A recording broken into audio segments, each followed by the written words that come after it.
favorites. Not because we love more, but we love differently.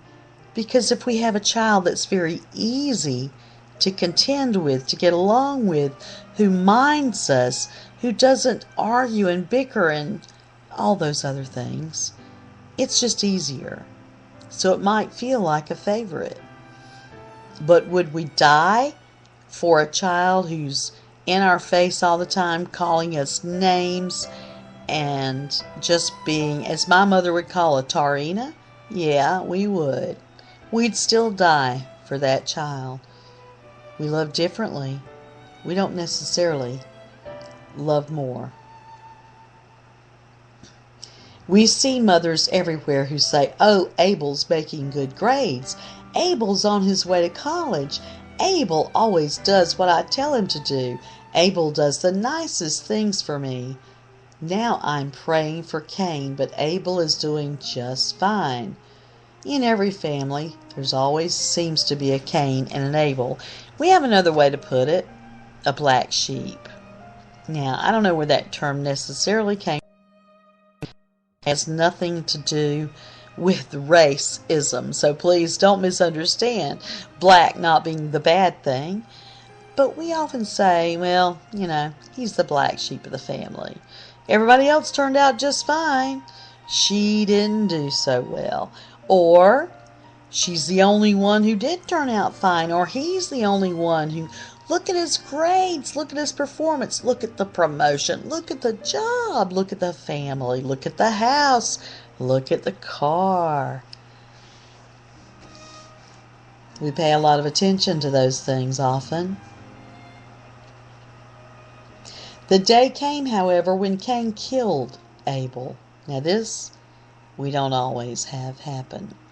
We rarely see this, but it happens more and more, it seems.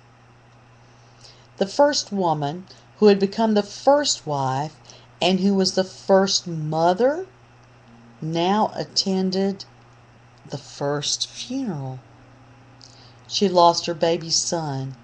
She knew the pain, a pain like no other pain, of lowering the body of her beloved child into the ground. Let me say that I have not had that card dealt to me. I've not been that mom yet to bury my child before my time.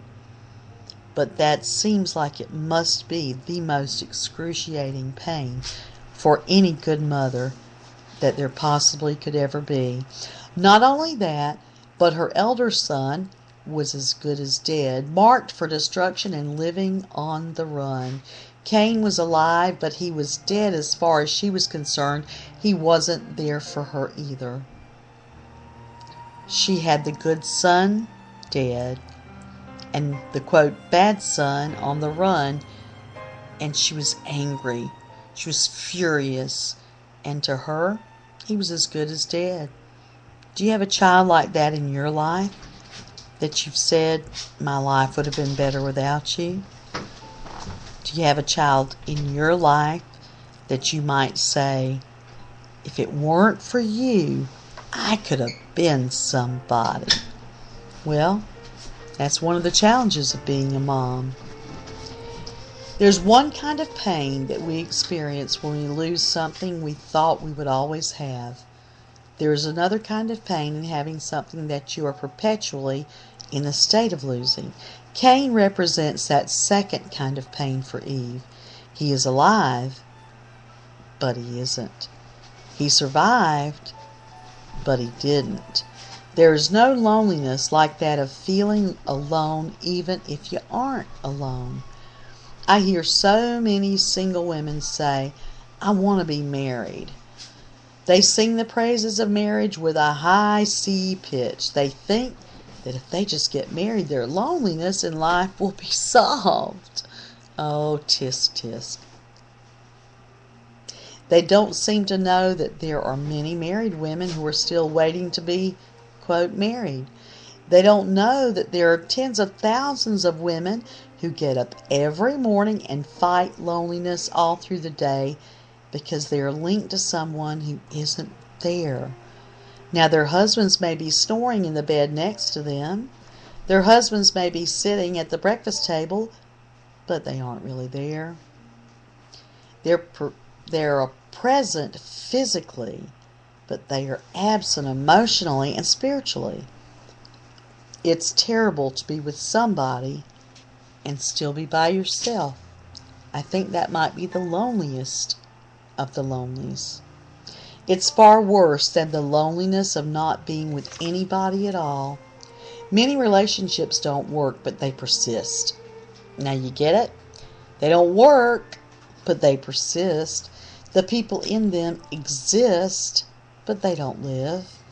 They're dying on the inside, even if they show all the signs of living on the outside.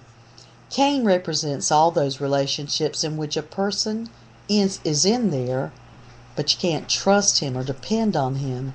Cain was not dead, but he was as good as dead. He was a member of the living dead.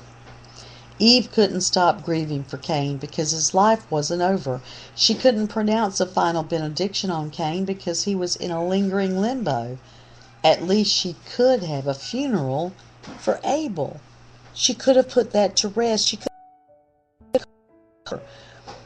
You often hear about children who go missing, and they start out as a search and rescue, and after days and weeks, and sometimes months, it just becomes a search for that body.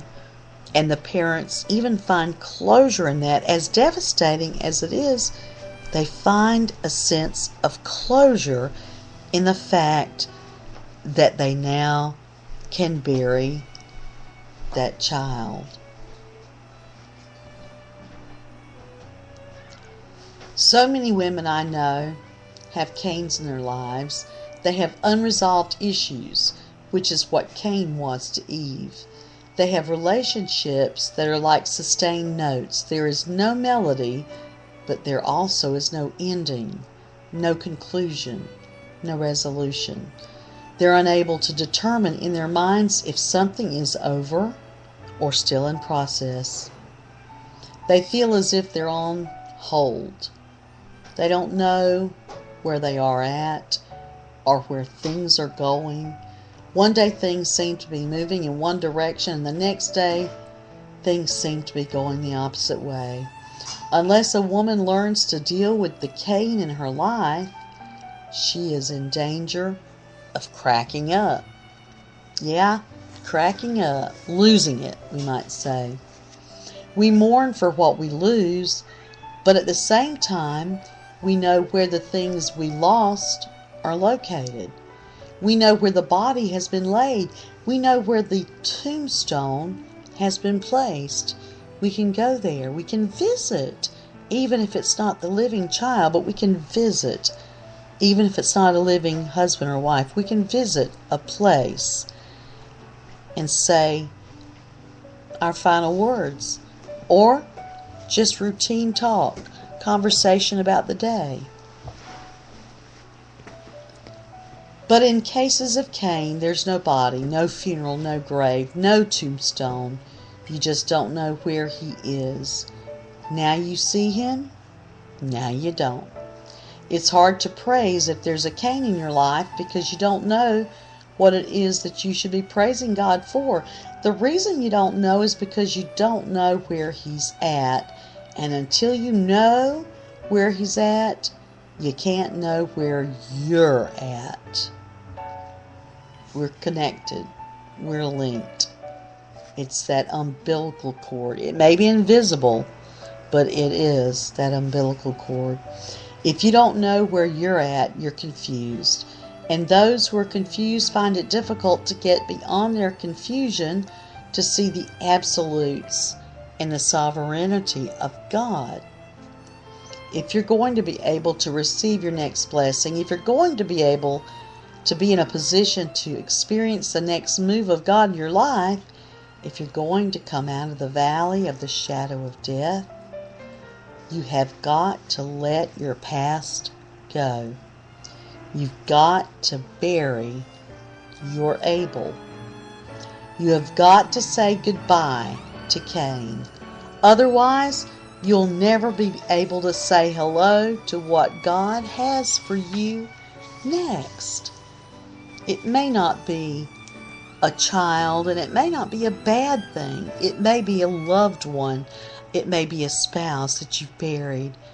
But there comes a time when you have to say goodbye so that you can say hello to what God has in store for you.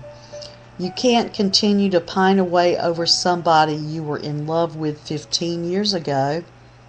Now that may have to do with divorce. You know, it's funny how things are. What you're in right now always seems like it's difficult. You see the bad things. But our memory tells us that, oh, that thing that we were in long ago was just perfect and beautiful. Well, if it was, why aren't we still there? Somebody who's been married for 10 years and is out roasting wieners in the park with his family while you're at home crying in your soup. You've got to let that person go from your heart and your mind. If you don't, you won't be able to say hello to the right man that God does bring your way. When Jesus said to let the dead bury their dead, he was saying that we shouldn't be overly concerned with that which is over. Matthew 8:22.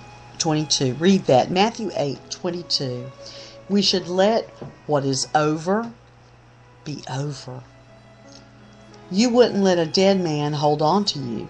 Why let a dead relationship keep you in its grasp? Why let yesterday pull you down and hold you back? Today is the day to say goodbye to what you've lost.